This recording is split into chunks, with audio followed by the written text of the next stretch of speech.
My Rotary family, good morning. It is still morning. Good morning. I ask a question to myself, why am I here? And it is because of three people. First two are incoming First Lady Vanathy and her spouse, our incoming leader, Ravindran. They asked me to speak to you, and I value this honor and opportunity. The third person is the reason for what I am today, who has influenced my life to follow the path I have taken. She has been my life partner for almost 6 decades. She is my wife, Usha, and she is here.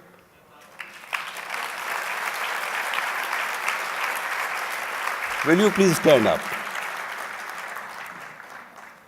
And I want to thank you.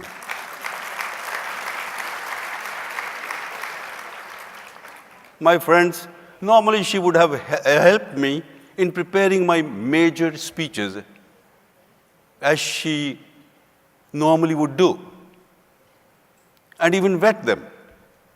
But this part of my today's presentation is unseen by her. If she had, she certainly would have deleted it. What I am saying is not with a sense of flattery, but with sincerity. Not platitude, but gratitude.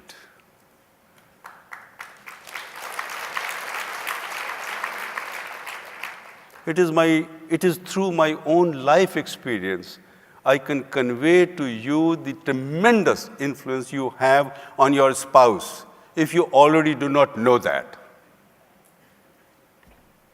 Late Rotary International President Carlos Canseco was a great communicator as an orator, but at times he lost track of time.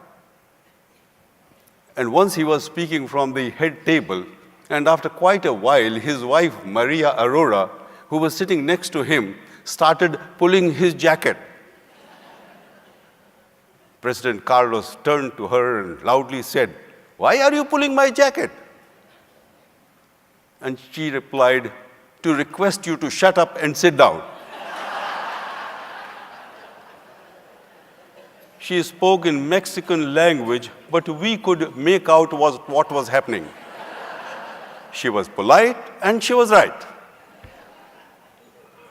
I'm not suggesting you to do the same, but you have your own ways to convey what you want to convey.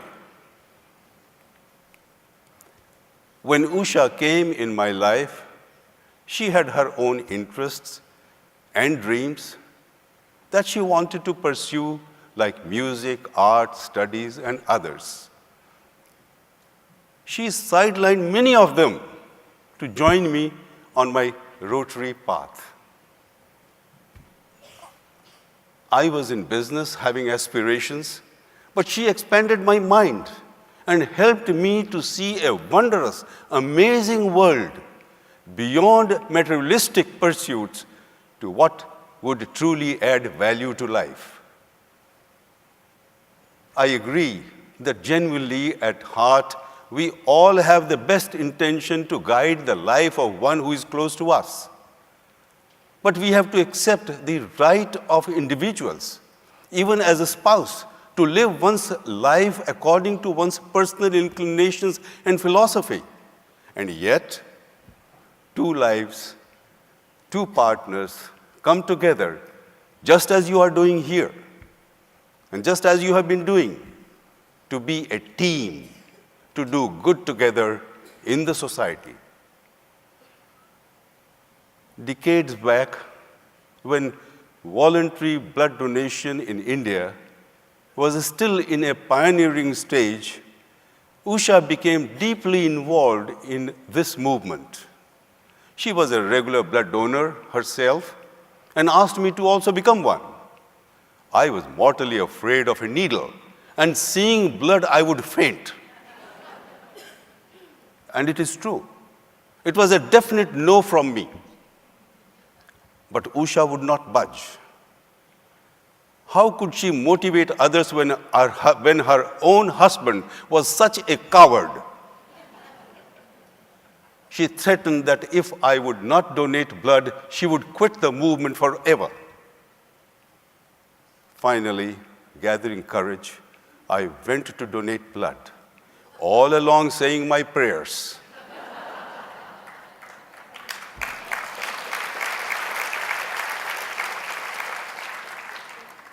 That day, I not only became a blood donor, but a strong supporter of the movement. And when I became district governor, I initiated blood donation as a major Rotary project in my district. And today, many Rotary blood banks are serving the community all over the country.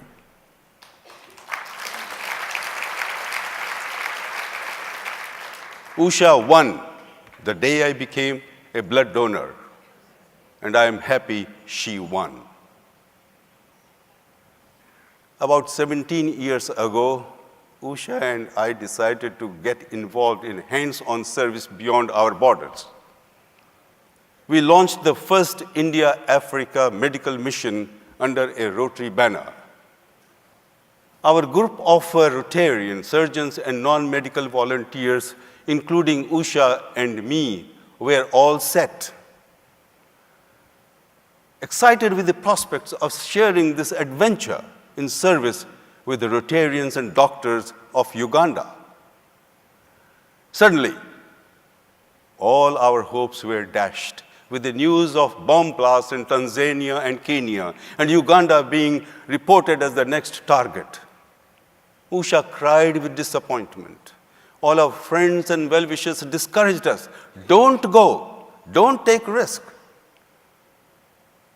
One evening, Usha met a young lady, Shanti, who was serving as a peace volunteer in Croatia for the landmine victims. Usha asked her, "Are you not scared in a place where life is at risk every moment?" Shanti smiled and said, "Oh no, not at all. There is only one life to live. Living it meaningfully is all that really matters to me." Usha got the answer, and so did we all. Our sagging spirits got uplifted again. And going ahead with our original plan, we landed in Kampala, the capital of Uganda, drove 4 hours to a town, Masaka. On the first morning of our work, as Usha and I were washing the legs of children, preparing them for polio corrective surgery, Usha asked me, "Do you remember what is it today?" I replied, "No, I don't. In the joy of service, I had forgotten everything." She smiled and said, "It is 11th August, happy birthday." I was overwhelmed.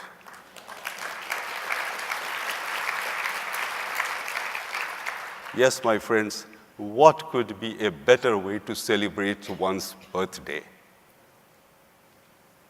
And then, 17 years later, this time deliberately, Usha and I were able to persuade our children to allow us to celebrate my 80th birthday in Africa, serving our larger human family. On that particular date, in Kigali Hospital in Rwanda, as I was pushing the trolley and transferring patients to the operation table, I felt I was not getting old.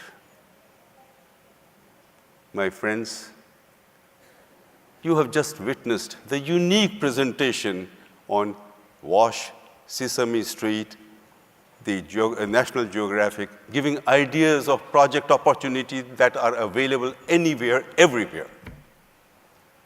You have also listened to a truly remarkable and moving advocacy for girl child. I myself had a very touching experience with an 8-year-old mentally challenged girl suffering from congenital cardiac disorder. Her father, a rickshaw puller earning about $75 per month, brought her for corrective heart surgery under our club's Heartline project. Rotarians and even doctors had reservation. Was the case worth taking up? Would it not be waste of money knowing the father's meager income and the child's mental condition? As we were discussing this dilemma with the surgeon, the girl's father, illiterate father, sensed our hesitation and broke down. With pleaded hands and folded hands, he said, "Please save my daughter. Please save my daughter. I will do everything possible to look after her. She is everything to me, and she will be my first priority." Everyone was stunned. In the wake of such prevalent bias against girls, the father's pleadings were heart-rending. And then, how could we say no? Recently, when Usha and I were in Rwanda, in Africa, with the medical mission, we met the children who had undergone heart surgeries in Chandigarh, my hometown, under our Rotary project. These 15 children were accompanied by their parents. In the course of our interaction, the father of one 12-year-old girl stood up and started saying, "When my daughter was selected for surgery in India, thousands of kilometers away, I was happy and sad. Happy because that was the only chance for her to live. Sad because she was going away to a distant land. She might not return alive." And he broke down. But in the middle of his talk, he started again. And as he controlled himself, he said, "People discouraged me. Why to India? Surgery will not succeed. She will die there." But that was her only chance. I was sad as I kissed my daughter, seeing her off. I feared that that kiss might be the last. Few days later, the phone rang. It was from India. And the father continues saying that with the shaking hands, I put the phone on my ears, ready to hear that my daughter was gone. She was dead. She was accompanying, it was the accompanying paramedics who had called to tell me that her surgery was successful. But I was reasonably sure that I was only being consoled and my daughter was no more. After 3 weeks, when I saw my daughter coming down from the plane, I could not believe my eyes. When she ran to me with a big smile and hugged me, I was speechless. And I wondered, who should I thank? My God or Rotary? Or maybe both? All this has been possible because each time we saw a window of opportunity to give hope, to do good, heal people. Here is another real story of hope. Recently, we had terrible floods in the hill state of Uttarakhand. Roads and bridges, schools and homes were all washed away with the unprecedented cloudburst. Thousands were killed and many more marooned. Inclement weather hindered the rescue operations by helicopters. A human chain bridge formed to help children and helpless people to cross over to safety. With numerous school buildings getting totally destroyed or damaged, the children in rural areas lost the only hope of education and indeed the only hope for their future. And that is when Rotary was one of the first to come forward to undertake building schools. It has been a Herculean task for Rotarians, but they are known to accept challenges, overcoming all hurdles of reaching the remote hilly terrain. Construction started, and now some schools are already functional.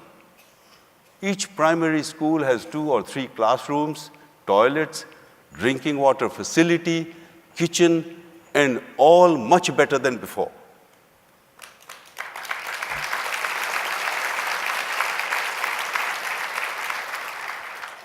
Amazing is how Rotary reaches out to the unreached.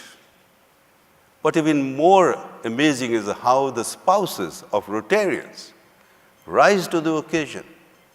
When spouses of our club president, our club went out and appealed to the children of our local schools, they expected small contributions from their pocket money. Children of one school were so moved that they raised the money to build one entire school. Power of spouses at its best. Such calamity can strike any place on the earth. Misfortunes can hit anywhere in the world. Today, there can be no island of peace and prosperity in the ocean of strife and scarcity. The human stories are endless, and so are the needs for food or shelter, medicine or education, sympathy or empathy. Even you and I have a need of happiness. A group of 50 people were attending a seminar. Suddenly the speeches stopped. All the delegates were each given a balloon and were asked to write their own name on it with a marker pen. Then all the balloons were put in another room and everyone was let in to find their own balloon within 5 minutes. Nobody could find the right balloon and the time was up. Now, each one was asked to randomly pick a balloon and give it to the person whose name was written on it. And within 5 minutes, everyone got their own balloon. We are frantically looking for happiness, not knowing where it is. Our happiness lies in the happiness of others. Give them their happiness, and you will find yours.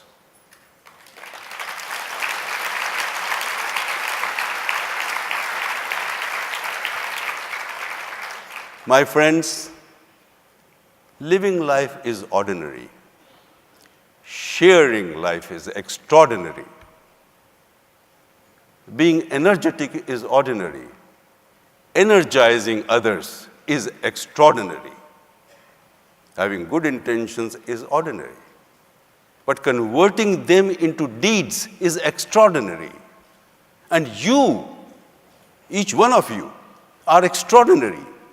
You have the extraordinary ability, the unique power of observation with which, visibly or invisibly, you will help your partner.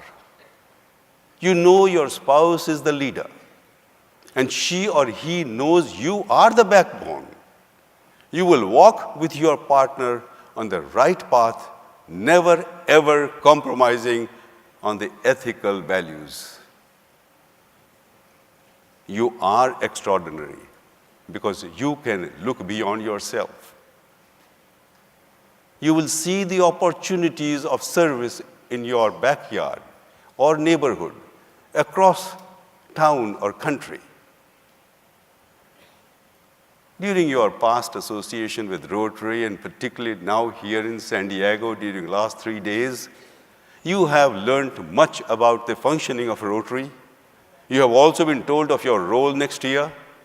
Thus, you are well equipped with the technique and knowledge how to make your spouse's year of leadership effective. However, internally, There is within you the powerhouse of natural instinct and practical wisdom, which no one else would have, from which your partner leader and indeed Rotary will draw energy. Once when I was in Africa, I learned a word, Ubuntu. And I asked a friend its meaning. And he said, let me show you. He got the children playing in the park to line up and placed a fruit basket 100 meters away. He then asked the children to run for it, and whoever would first touch the basket would get it. And then he shouted, go. The children held each other's hands and shouted Ubuntu and ran together, got the basket, divided the fruits all amongst themselves. And then my friend explained, Ubuntu means I am because we are. My friends, Ubuntu here means Rotary is because you are.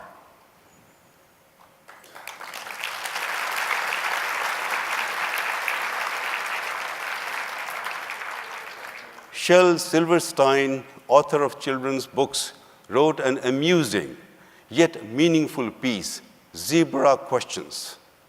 It goes like this. I asked the zebra, are you black with white stripes or white with black stripes? And the zebra in return asked me, are you good with bad habits or bad with good habits? Are you happy with some sad days or sad with some happy days? The zebra's profound questions have deep meaning. And without any ambiguity, just like zebra's own colors, black and white and not gray.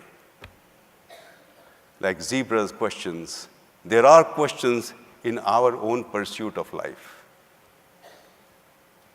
You are going to embark upon an important phase of your life, and there are questions that concerns you as a person you are about to become.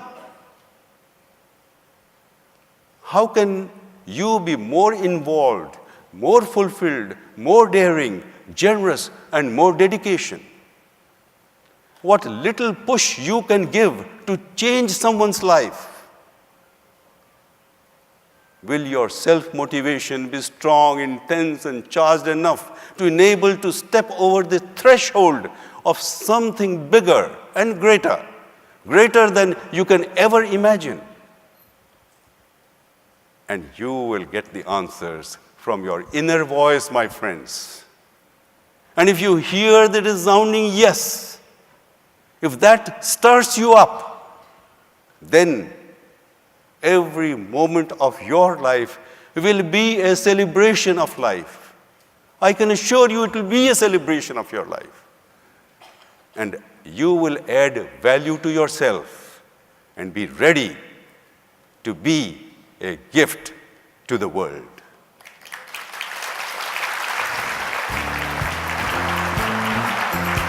Thank you.